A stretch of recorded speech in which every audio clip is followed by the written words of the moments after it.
Welcome to Primeval Scope, where we travel back in time to witness the chaotic and violent birth of our planet.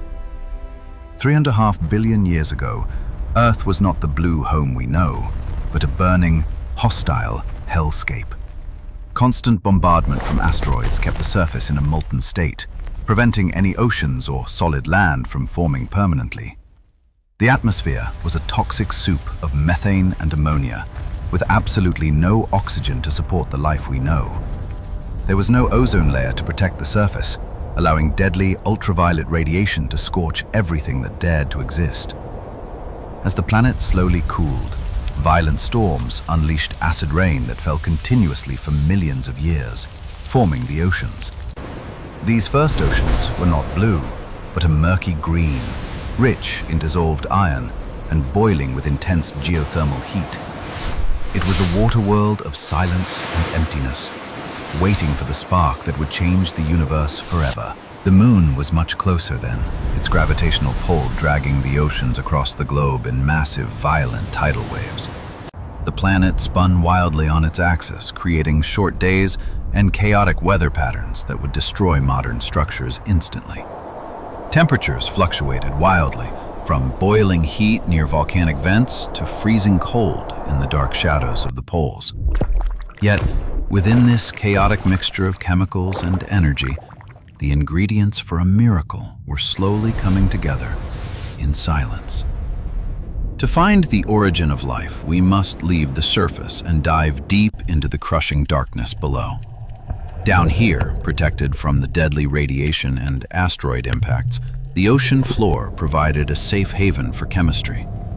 In this abyss, a new source of energy was waiting to replace the sun, sparking the greatest story ever told. These are hydrothermal vents, natural chemical laboratories where heat from the Earth's core meets the cold ocean water. The vents spewed a cocktail of hydrogen, methane, and minerals, creating a perfect environment for complex molecules to form. Driven by heat and chemical gradients, lifeless atoms began to arrange themselves into organized structures called amino acids. Over millions of years, these simple molecules combined to form RNA, the microscopic blueprint capable of replicating itself endlessly. Then, a protective bubble of fat enclosed these molecules, creating the very first cell, separate from the outside world. Life had officially begun. These microscopic pioneers were simple, but they possessed the incredible power of evolution and adaptation. They didn't need sunlight. They fed on the chemical energy of the Earth itself, thriving in the eternal darkness. Colonies of these organisms began to spread, carpeting the ocean floor in a living layer of slime and resilience. Currents carried some of these adventurers away from their warm homes, forcing them to adapt to new, harsher environments. Many perished in the cold void, but natural selection favored those with tougher membranes and more efficient energy systems. Drifting upwards over eons, some microbes reached the shallow zones, encountering a blinding and dangerous new energy source. The sun was a deadly threat, but it was also an untapped reservoir of limitless power waiting to be harvested. A random mutation allowed some bacteria to absorb this light, turning a threat into the ultimate fuel for life. This was the dawn of photosynthesis. Life was no longer bound to the ocean floor. It could conquer the planet. These tiny organisms, ancestors of cyanobacteria, began to multiply, painting the ancient oceans with the colors of living biology. While their cousins remained in the dark deep, these surface dwellers were about to engineer the biggest change in history. They consumed carbon dioxide and water, using sunlight to break them apart, releasing a strange new gas called oxygen.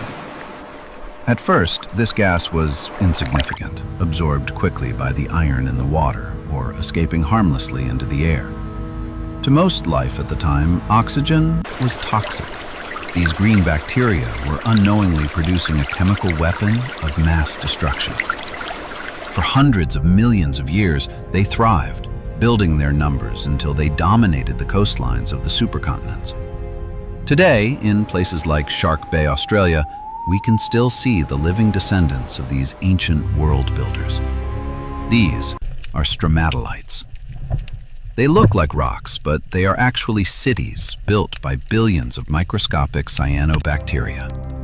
Layer by layer, sediment trapped by the sticky bacteria hardened into stone, creating a fossil record of their existence. Billions of years ago, these structures lined the shores of the early continents, silently pumping oxygen into the water. They were the silent architects of our planet, working tirelessly for eons to terraform Earth into a habitable world.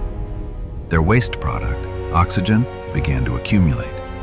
It was a slow process, but the chemistry of the planet was shifting. The oceans were full of dissolved iron. When oxygen met iron, it rusted, turning the green seas a bloody red. This rust settled on the ocean floor, creating the massive iron ore deposits that build our modern cities today. As the iron was scrubbed from the water, the oceans cleared and turned the beautiful blue color we see today. But once the iron was gone, the oxygen had nowhere else to go. It began to escape into the atmosphere. The sky itself changed, turning from a hazy orange to a familiar blue. But this beauty brought a deadly curse. For the dominant life on Earth, oxygen was a lethal poison. In the crushing darkness it burned of the ice, their cells and destroyed their molecular machinery. This was the Great Oxidation Event, the first and perhaps greatest mass extinction in the history of our planet. Oxygen also reacted with methane, a potent greenhouse gas, removing Earth's blanket and plunging the world into a deep freeze. The entire planet froze over.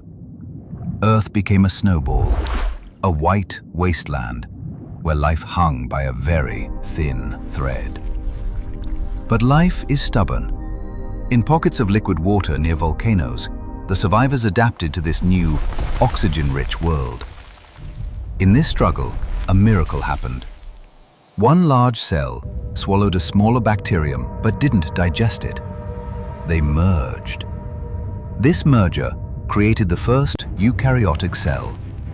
The smaller guest became the mitochondria, the power plant of all complex life. With oxygen as a high-energy fuel, these new cells could grow larger, more complex, and more active than ever before. They began to cooperate, clustering together to form multicellular organisms. The age of visible life was finally about to dawn. Volcanoes eventually melted the ice, and in the warming oceans, these complex cells exploded into a variety of forms. Strange, soft-bodied creatures appeared, drifting in the currents. They were the first animals, unlike anything alive on Earth today. Then came the Cambrian explosion. Evolution accelerated, inventing eyes, armor, jaws, and legs in a frenzy of biological creativity. Predators and prey drove each other to get faster and smarter. The ocean was now a battlefield of intelligence. Eventually, life looked toward the land. Brave pioneers crawled out of the water, trading fins for legs and gills for lungs.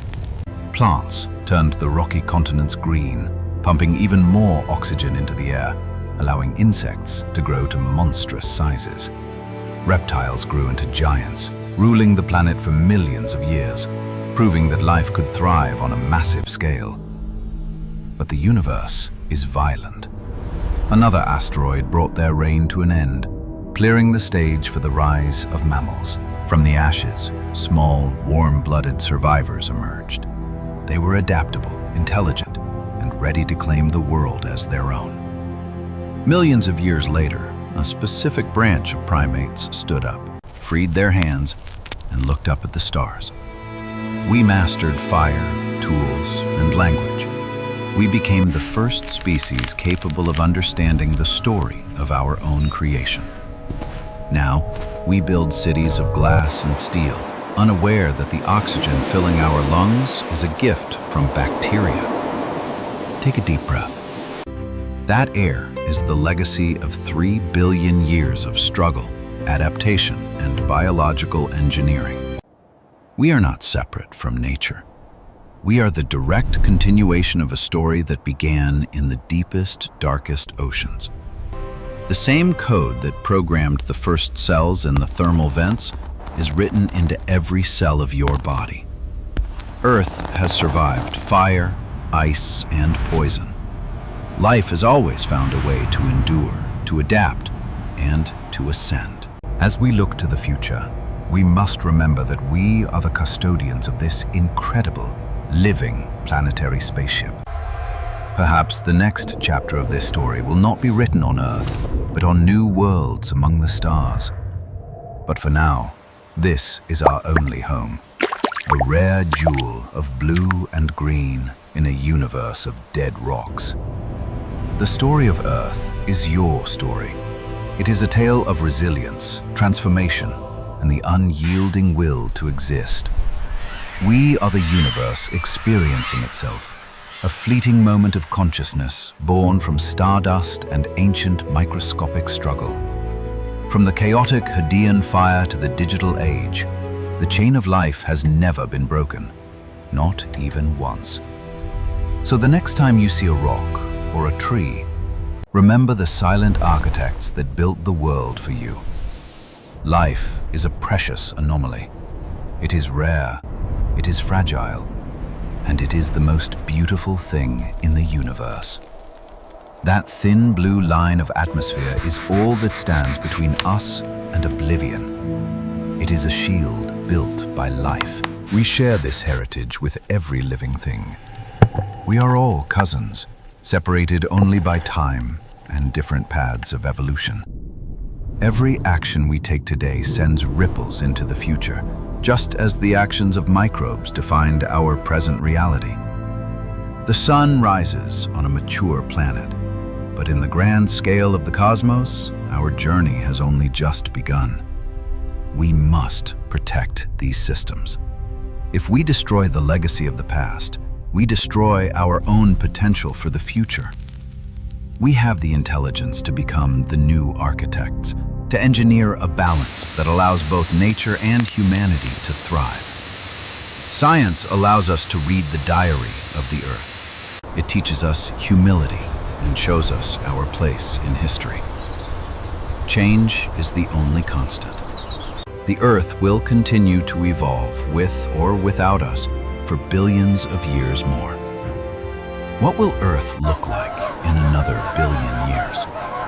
Will new creatures wonder about us just as we wonder about them? The answers lie in the hands of the future generations, who will inherit the consequences of the choices we make today. Deep down, the vents are still pumping. The cradle of life is still active, perhaps brewing new experiments in the dark. From the depths to the stars, the energy flows upwards. We are the thinking part of this incredible planetary system. Are we alone? Or are there other blue marbles out there? Other struggles? Other creatures waking up to their own existence?